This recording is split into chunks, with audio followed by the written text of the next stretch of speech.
Hi guys! Welcome to my third vlog!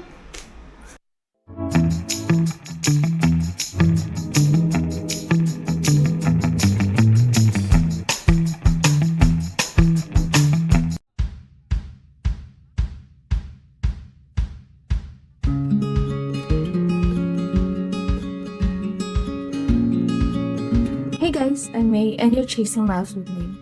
Today, we're finally talking about the place that's been on my bucket list for the longest time. Beautiful Masungit J Reserve in Rizal. We recently did the Discovery Trail and let me tell you, sobrang breathtaking ng view. It's just few hours from the city pero parang nasa ibang mundo ka.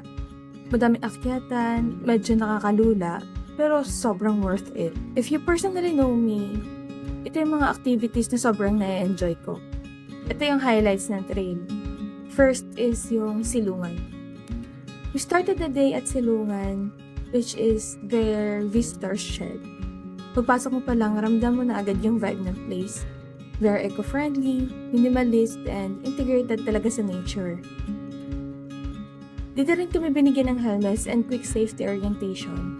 Standard protocol to protect our heads kasi may direct contact tayo sa mga rock formations. Habang tinutuloy namin yung trail, sobrang enjoy kasama ng mga kasama ko. Wala kang katapusang tawanan. Ang lalim mo! Hi! Yun!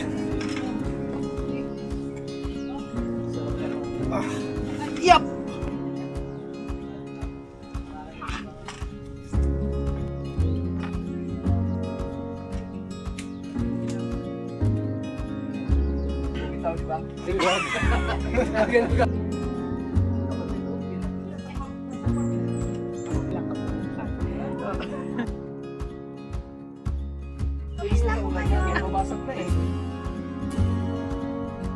And we're here sa next highlight ng trail.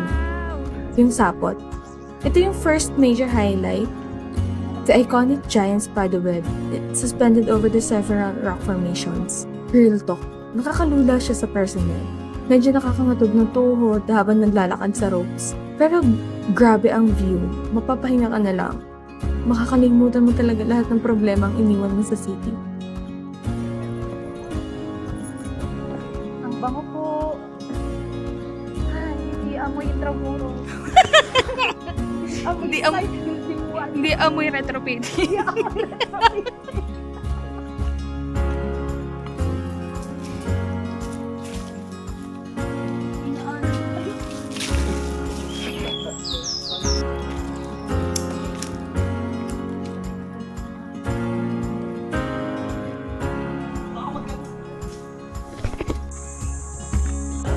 Meron pa?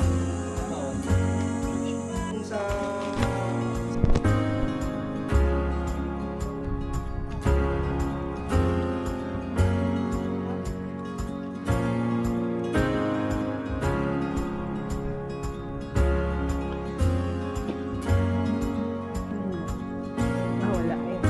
Yung naungkoy. Next is yung Duyan. Ito. Favorite ko rin ito kasi ang saya maglakad dito. Ito yung may giant hammock na nakasabit sa gitna ng kagubatan. Ang ganda na makita at ma-experience na dumaan sa ibabaw ng kagubatan. Sobrang mararamdaman mo yung connection sa nature. Tapos habang tahimik kang lumalambitin sa mga tali, naririnig mo yung mga huni ng mga ibon. Ang saya!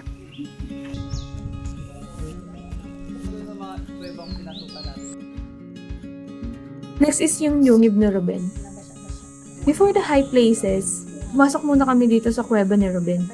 Ang cool kasi, the moment you stepped inside, biglang lumamig, parang may natural aircon. Sobrang fascinating tingnan ng mga limestone at ang makita na kumikinang Wait sila. lang. Diyan kita dyan. Diyan. Next up is yung tatay. Tinawag siyang tatay kasi ito yung highest peak na maiikutan sa Discovery Trail. Ito yung may 5 magkakadugtong na rock formations. Diyan ba kami? Diyan kami. Kita ba yun?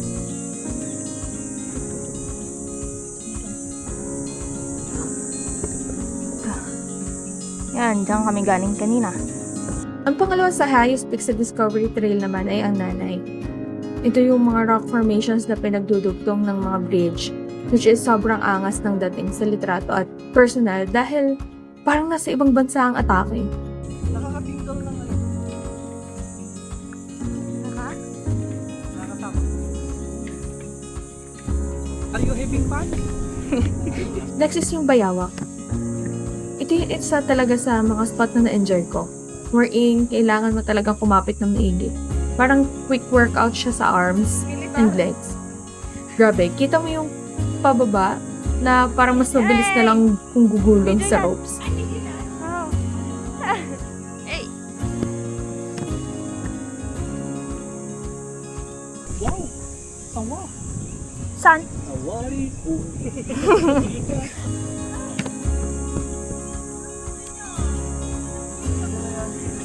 Pwede na magpagulong kaya dito.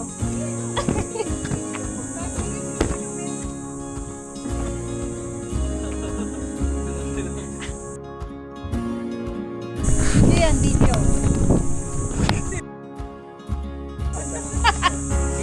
Yan na imagine. Okay lang yan. Meron po kayong tinapay, ang palaman niyo po ay chicken inato. Meron din po hindi pipino, may pwede niyo pong isaw-saw kasukan. At dito naman po merong nilagang saba, ang masawsaw po niya sa gitna ay cinnamon syrup. Sa inumin niyo po, Cinnamon ito po yung cucumber calamansi at malamig na tubig. Maraming salamat. Guys. Sa naway mabusog po kayo na aming inihandang merienda. Salamat. Thank you po.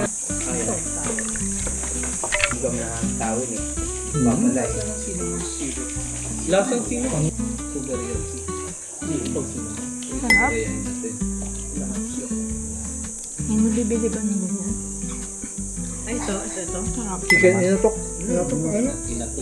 Masarap ang palaman mo yun. Sarap. Kasi natapos natin. Pag malakas sa akin, ginawa ng cortina, no? Cortina. Good breaker. Kapitano.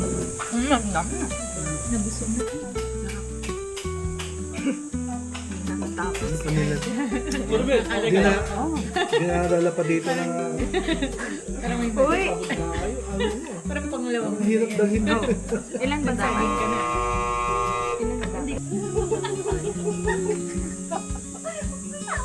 Ikot-ikot ang man!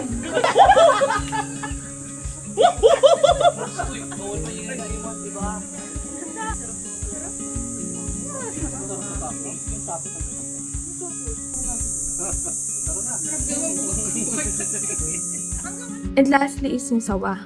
Nung dumaan talaga kami rito, makikita niyo talaga yung form ng ulo ng sawa sa simula ng bridge. Then, yung buong bridge serves as the whole body of the sawa. Ito yung isa sa pinakamagandang bridge sa buong trail. Marahil dito na din kasi yung dulo ng trail. So overall, Masungi J Reserve was an incredible experience. Solid yung adventure, and it makes you appreciate the environment and conservation even more.